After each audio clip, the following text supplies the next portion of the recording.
Faleminderit kryetare, të nderuar kolegë deputet, të dashur qytetarë të Republikës Kosovës. Do ta ngris një çështje tepër të rëndësishme për secilën familje të Kosovës. Një çështje që ka të bëjë me një mashtrim përmes një keq llogaritje të shpenzimit të energjisë elektrike. I prek secilin prej nesh dhe familjet tona. Është një padrejtësi që po bëhet për muaj apo vite me radhë. Teksa kemi dëgjuar qeverinë që u ka bërë thirrje qytetarëve ta kursejnë energjinë elektrike e të presin e të shpenzojnë prej orës 22 për shpenzim të energjisë me të lirë, ne sot kemi parë që shumica e njësorve nuk e llogarisin sakt shpenzimin energjisë. Dhe kjo çon tek llogaritja më e madhe dhe faturimi më i shtrejt për secilën familje të Kosovës. Ky shqetësim është ngritur publikisht pas verifikimeve konkrete në terren të qindra njësorve elektrik të bëra në kuadër të angazhimit të antarit tunë Disa Razemi dhe Lidhjes Demokratike të Kosovës. Në këtu verifikime del se një përqindje dërmuese, pra mbi 87% të njësorve elektrik e masin kohën gabimisht. Pra, qytetarët janë mashtruar. Qeveria u ka thënë kurseni rrymën, shpenzoni në orët e natës, derisa orët kanë keq llogaritur. Kjo është e vërteta e hidhur. Edhe pikërisht këtu lindin shumë pyetje.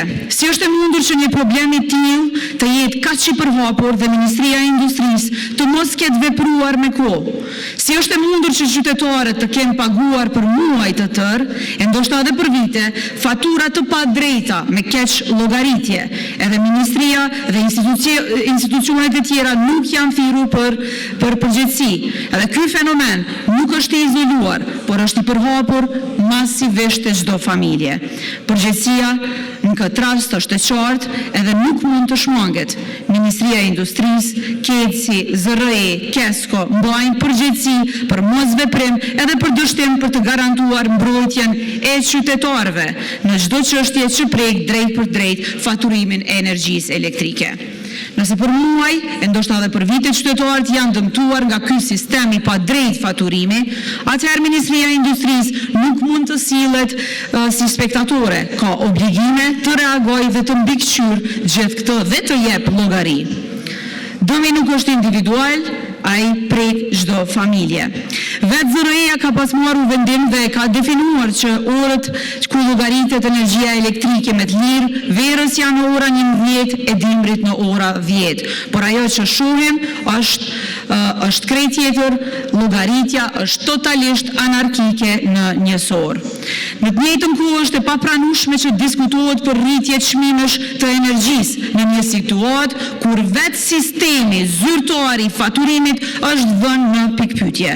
Nuk mund të kërkosh më shumë nga qytetari kur nuk i garanton as drejtësinë minimale sot. Prandaj LDK kërkon sot shumë qartë hetim të pavarur dhe auditim të plot të sistemit të faturimit, dorëheqje të bordit të ZRE-s, kompenzim për çdo qytetare për çdo cent të marrë padrejtisht, ndërprerje të menjëhershme të çdo diskutimi për rritjen e çmimit të energjisë dhe hetim nga prokuroria dhe përgjegjësi penale. Normalisht që kjo duhet t'i faturohet qeverisë si një dështim për të cilën i kërkojmë llogari dhe raport. Në fund, dua t'ju drejtohem drejt për drejt qytetarëve të Kosovës. Mos pranoni këtë si fenomen normal. Mos mendoni që kjo është diçka që nuk mund të ndryshohet. Kontrolloni njësorët e juaj, krahasoni kohën, kërkoni llogari, sepse vetëm një qytetar që kërkon të drejtën mund ta mbrojë atë.